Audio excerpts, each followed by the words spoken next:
Hello everyone, কেমন আছো তোমরা? আশা করি ভালো আছো, আর আমিও খুব ভালো আছি। অঞ্জলি ব্লগে স্বাগত জানিয়ে আজকে আরও একটি নতুন ভিডিও নিয়ে আসলাম তোমাদের সামনে। আশা করি তোমাদের ভালো লাগবে। তো এখন দেখছো আমি বালিশের অরগুলো পরে নিচ্ছি। এই যে বালিশের অরগুলো দু একদিন যেতে না যেতেই খুবই নোংরা হয়ে যাচ্ছে, যার কারণে এই যে ঘাম হচ্ছে আমাদের গরমে, সেই ঘামটা বসে গিয়ে বিচ্ছিরি গন্ধ হয়ে যাচ্ছে। আর এখন প্রায় এটাকে আমার কাচতে হচ্ছে। আর এদিকে সকালে রান্না বান্না সবই হয়ে গেছে, হাজবেন্ড বেরিয়ে গেছে কাজের দিকে।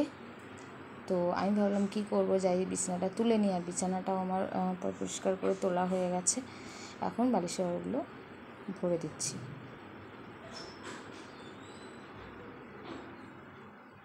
গরমে কি করব বন্ধুরা, কাজ করতে গেলে এখন ভীষণ কষ্ট হচ্ছে। এই গরম নিয়ে সব ভিডিওতে বলতে কেমন একটা লাগছে, কিছু করার নেই। এটা যেন একটা টপিক হয়ে গেছে, গরম। মানে কোনো কাজেই শান্তি নেই, কাজ করতে গেলে অসহ্য লাগছে। একটু ব্লগ করব মন মতো করে, সেটাও পাচ্ছি না। আর তার থেকে বড় কথা, আমার যেন তো মনটাও ভালো নেই, যেহেতু আমার ফোনটা সেদিন রিলস বানাতে গিয়ে পড়ে গেছে। পড়ে যাওয়াতে না একদমই মাঝখান থেকে ফেটে গেছে। আর ছবি বলতে এই যে ভিডিওগুলো এত ঘোলা আসছে, যার কারণে হয়তো তোমাদের দেখতেও ভালো লাগছে না, আমি বুঝতে পারছি।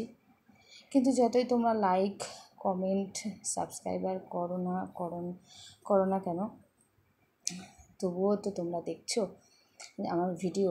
ঘোলা হোক যাই হোক, যা দেখছো তাতেই আমি খুশি।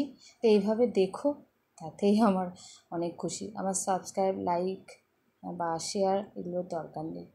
তোমরা যেহেতু দেখছো সেই জন্য আমার ভালো লাগছে, যে ঘোলা হোক যাই হোক তবুও তোমরা আমাকে ভালোবাসো বলে দেখছো, বুঝতে পারছি।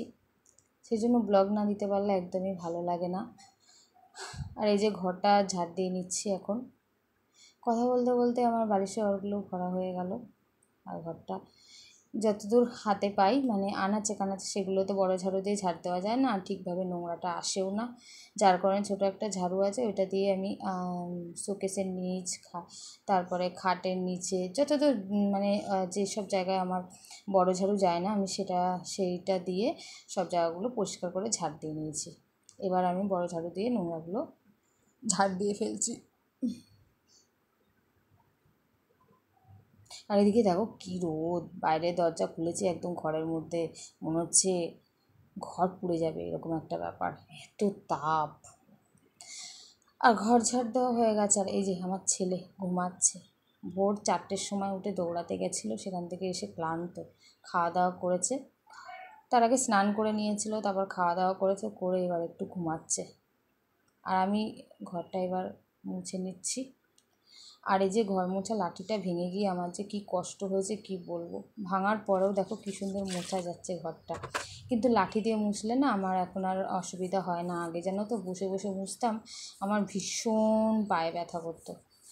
আমি আগে হাত দিয়ে আনাচে কানাচে, মানে যেসব জায়গায় লাঠি যায় না, যেরকম ঝাড়ুর মতো, ঝাড়ু যে ছোটো ঝাড়ু দিয়ে ঝাড় দিইনি, ওরকম ছোটো ন্যাতা দিয়ে সেসব জায়গাগুলো আগে মুছে নিই। আর এই লম্বা টান দিয়ে এই লাঠি দিয়ে মুছে আসছি।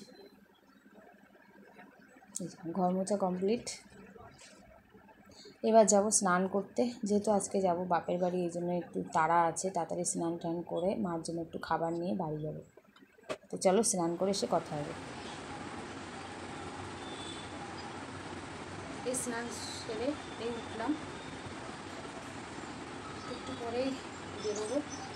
তার আগে একটা জিনিস তোমাদেরকে দেখাই, তো চলো দেখাই।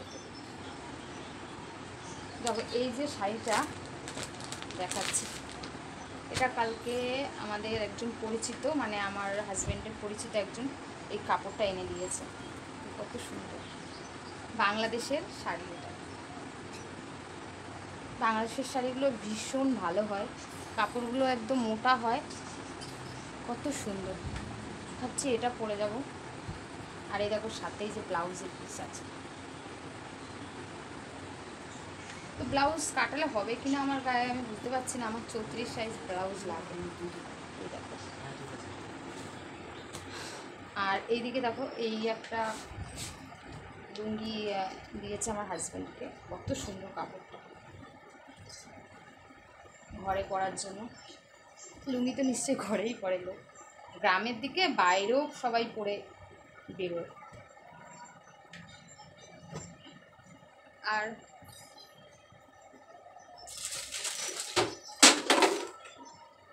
এই যে চানাচুরের প্যাকেট দুটো এনে দিয়েছে, একটা কালকে ছিঁড়ে খাওয়া হয়েছে আর এটা গোটা আছে এখন।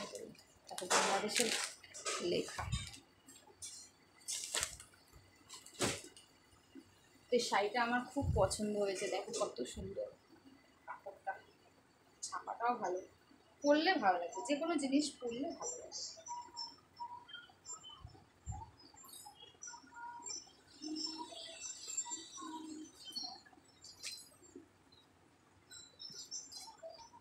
প্যাকেটটা দেখো কত সুন্দর, সব বাংলায় লেখা না, আমার ইংলিশেও আছে লেখা। যাই হোক, যা এনে দিয়েছে তাতে আমি খুশি। আমার নিজের লোক আছে, তারা কেউ কিছুই আমাদের জন্য পাঠায় না এবং নিয়েও আসে না। পর হয়েও যে এতটা করেছে আমি তাতেই খুশি। জিনিসটা আমার বড় কথা না, না আনলেও আমার কোনো ব্যাপার ছিল না।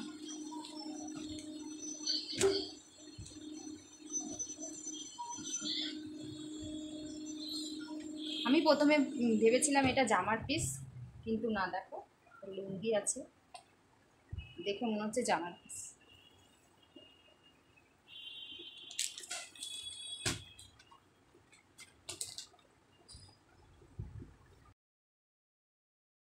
খাওয়া দাওয়া সেরে এই যে আমি তৈরি হয়ে নিয়েছি, কাপড়টা পরে নিয়েছি, দেখো কেমন লাগছে, তোমরাই বলো কিন্তু। আর কি বলবো তোমাদেরকে বন্ধুরা, এই কাপড়টা পরে আমার যে কি ভালো লাগছে, মানে একদম মনেই হচ্ছে না যে আমি কাপড় পরেছি। আমার কিন্তু ভীষণ গরম লাগে কাপড় পরলে, আর বেশিরভাগই আমি কুর্তি পরি, বাট শাড়ি পরার পর আমার এত ভালো লাগছে এই শাড়িটা পরে, হালকার মধ্যে এত ভালো সফট, দারুণ। তো এখন বেরিয়ে গেছি, কি রোদ,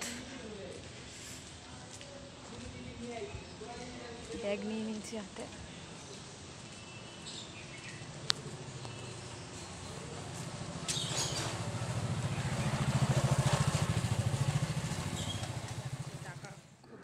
আমার হাজব্যান্ডও এসছে আমার সাথে সাথে, ও গেছে টাকাটা খুচরো করতে, যেহেতু আমাকে দেবে। আর এদিকে আমি অনেকটা দূরে ছিলাম, সেজন্য ওকে ভালো করে দেখা যাচ্ছে না। ও বললো তুমি আসতে লাগো, আমি আগে গিয়ে টাকাটা খুচরো করে নিই।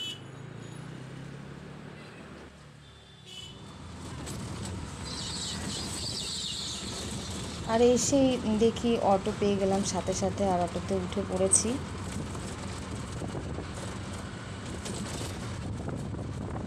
আর আমি কিন্তু ব্রিজের ওপর থেকে যাচ্ছি।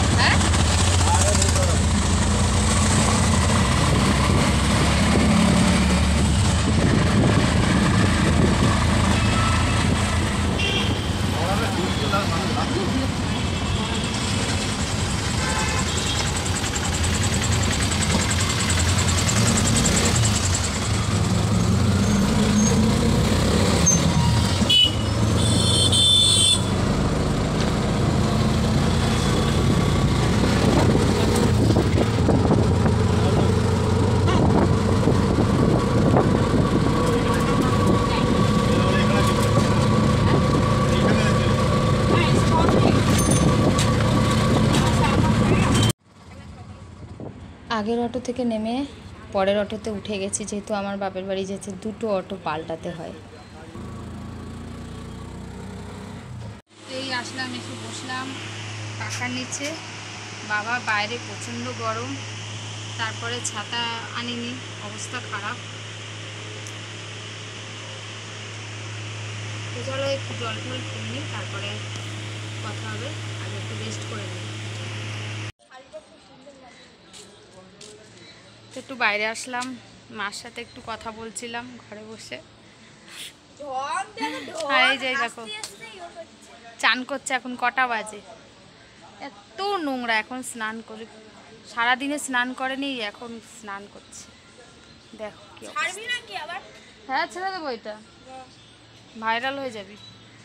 দেখো আমাদের বাড়ির ফুল গাছ, কত ফুল হয়েছে। হ্যাঁ চুপ কর। দেখো শাক কত, এই শাকগুলো আমার বাবা লাগিয়েছে, আমার বাবা লাগিয়েছে এই শাকগুলো। দেখো আমি লাগাইছি, তুই লাগিয়েছিস? আমার বাবা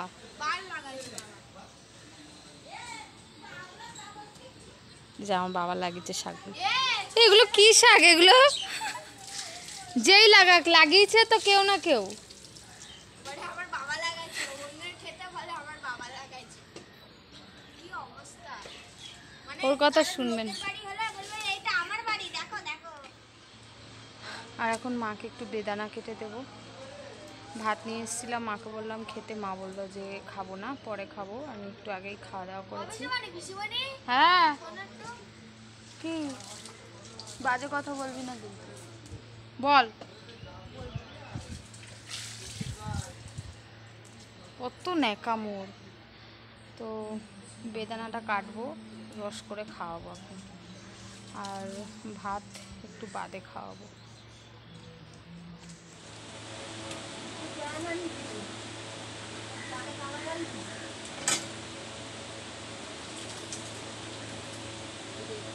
বেদানাটা নিয়ে নিয়েছি, বেদানাটা এখন কাটবো। বাবাই মাকে দেখাশুনো করে, বাবাই বেদানাটা কেটে দেয়। তো আমি এসছি দেখে, তো আমি বাবাকে বললাম বাবু তোমার কাটতে হবে না, আমি কেটে দিচ্ছি। তো আমার বাবা আবার ওই আমার একটা ভাগনা এসেছে, তার সাথে কোথায় যেন গেল। আর এখন আমি এই যে বেদানা কাটতে বসেছি, আর আমার ভাইজি এসে আমাকে জ্বালাতন করছে।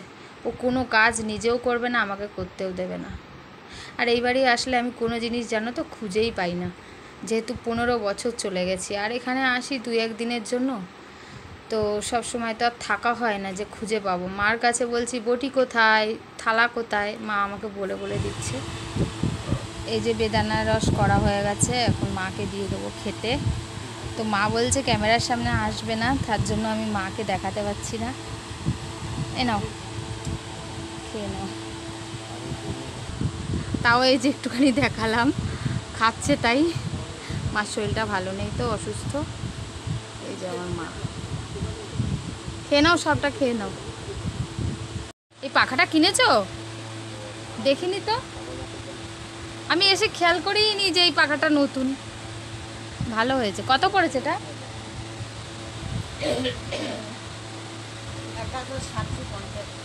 1750। বাহ, ভালো তো।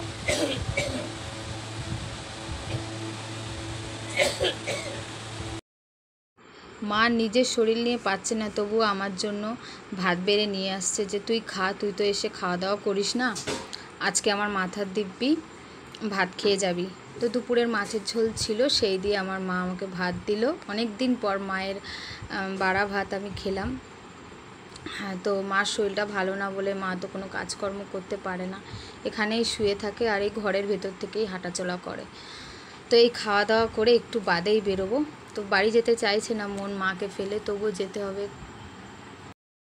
এখন দেখো আমি বেরিয়ে গেছি বাড়ির উদ্দেশ্যে, আর আমার ভাইজি দেখো ভিডিও ধরে দিয়েছে। তো চলো টাটা, এখানেই শেষ করছি ব্লগটা। ভালো লাগলে লাইক কমেন্ট শেয়ার অবশ্যই করে দিও। টাটা।